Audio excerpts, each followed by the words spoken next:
We now have our designated population of stars. We have a collection of them. We're going to try to understand whether the way we understood the sun with modeling, we can understand how these stars work. We're not quite ready to start with the modeling, because if you tell a stellar modeler, I want you to model a ball of hydrogen, I know its surface temperature and I know its luminosity, he's going to ask you, well, yeah, how much hydrogen is there? We need a way to find the mass of a star. So how do you weigh the star? All we can do is look at it. How do you measure the mass of a star just by looking at it?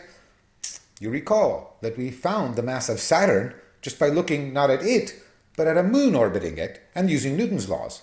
Well, wouldn't it be convenient if we found stars with things orbiting them, not moons, but something we can actually see, so that we could use the same kind of calculation through Newton's law to measure the mass of stars? Well, luckily for us, about a fifth of all the stars in the sky, somewhere around that, are not single stars. They are gravitationally bound to one or more partners. And so, if we can see the partners, we can measure orbital parameters and try to make an estimate of the mass that way. These, if you recall, the picture on the right, is our friend Albireo, the head of Cygnus the Swan, back from lecture 1. And you remember that we talked about the fact that these are two stars. This is what astronomers, amateur astronomers, like to call a double star. But not all double stars are binaries. A double star is just two stars that are very near each other in the sky. There are two ways this can happen. The two stars could actually be near each other in the world, or they could happen to lie in the same direction from Earth, but at vastly different distances, and be nowhere near each other, as we saw, for example, for the members of the Big Dipper, which are nowhere near each other in the sky. In that case, by the way, we call a false double star, or a double star that is not a binary, is an optical double.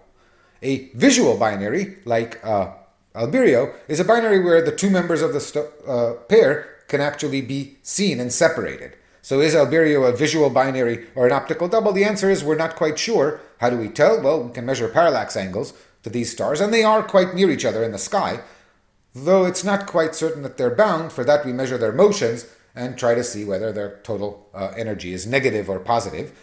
It's not clear whether these stars are bound or not, but they're close to that, so that they're at about the same distance.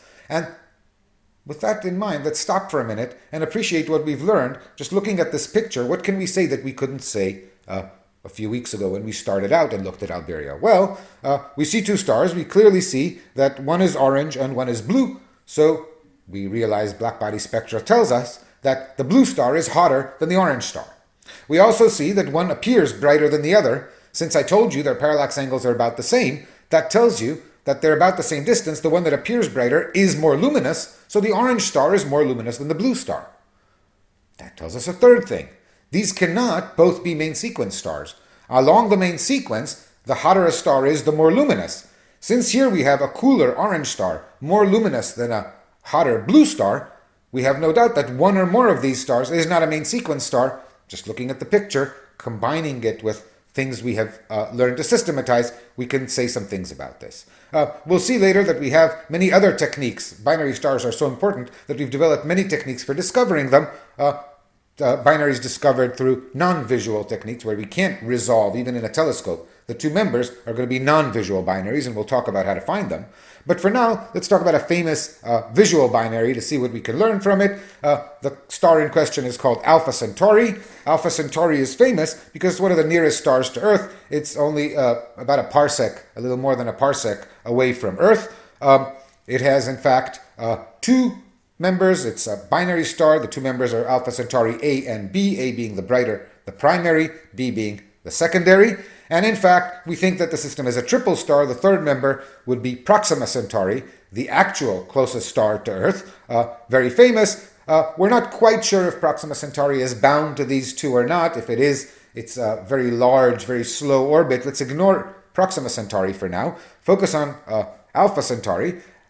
You see here a plot. We can see both stars. So what we've done here is we've fixed the brighter A component at one point, and then plotted where in the sky the B component would appear. These are right ascension and declination axes, and the scale, or the angles, are marked in arcseconds. Since we know that the stars are both are about 1.3 parsecs from Earth, well, at a distance of a parsec, an angular separation of 1 arcsecond corresponds to an astronomical unit. So the ticks on the scale, the arcsec ticks on the scale, correspond to distances of about 1.3 astronomical units.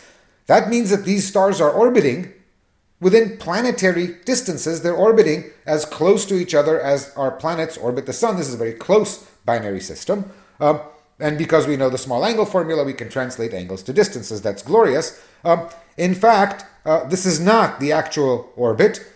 The actual orbit, the apparent orbit, is this tilted ellipse here. The actual orbit, if you flatten it out so that you see it face on, would be this more broader ellipse here. How do we know that? Well, we can extract the radial velocity of B Alpha Centauri by measuring Doppler shifts, and that tells us how fast it's moving towards us or away from us. Combine that with what we see in the tangent plane, and we get a full description of the motion, just as we did for other proper motions. And this is, in fact, the ellipse seen head-on, and we can measure the eccentricity of this ellipse is about 0.5. It's a rather eccentric motion. The semi-major axis is 23 astronomical units approximately. That's about the radius of Saturn. At their closest approach, these stars are only 11 astronomical units apart, and their period is about 80 years.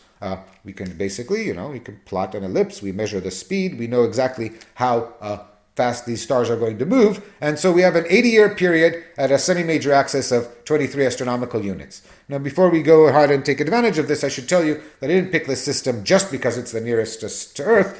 It's also, well, of course, as such, it has been of interest to many science fiction writers, but it's also recently been of interest to scientists because in October 2012, an Earth-sized planet was detected orbiting Alpha Centauri b. Remember we said that it was strange to find stable orbits in binary systems. Even in this very close binary system, there is a stable orbit. Note that the planet orbits very, very near to its star at a distance 10 times closer than Mercury to the sun. Its period is only 3.5 days or so. This is a very close in, much too hot for liquid water to exist, but the discovery of an Earth-sized planet in a binary system is exciting nonetheless. All the imaginations of what it would be like to live on a planet with 2 suns get fired up and so on. So much for Alpha Centauri. Why do we like binary stars? We like binary stars because when we have a visual binary and we can measure the positions, we can actually predict, just as we did, a projection of the orbit on the tangent plane. Remember, the tangent plane is the plane perpendicular to our line of sight. If we can augment this with radial measurements of the radial velocity from Doppler shift, we can figure out both the motion in the tangent plane. Remember, if this is us, and here is the star, this is the tangent plane, this is the radial direction. Doppler shifts give us a measurement of, in this direction, the astrometry, where we take the distance and the angle and convert it to distance over here with the small angle formula, give us the projection of the orbit on the tangent plane. We can actually produce the orbit of the planets, and in particular we can measure the orbit of the stars, and we can then measure semi-major axes and certainly periods.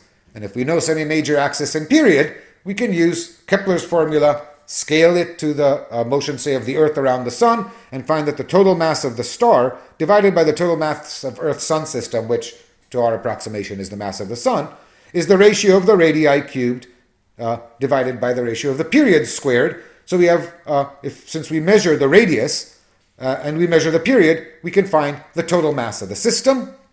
We can do better than that because we plot the motion of both partners in the sky relative to the fixed stars far behind them.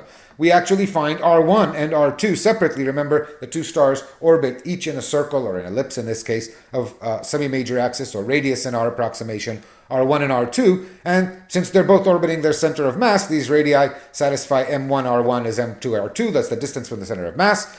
We know the ratio of the 2 masses because we measured the radii. We know their sum because we measured the period. Between these two, we can write an easy algebraic equation and find the individual masses of stars. We have a way of weighing stars. This is why we like binaries. Not always are binaries so close that we can distinguish both partners. It's worth figuring out other ways to study binary systems. Let's try that.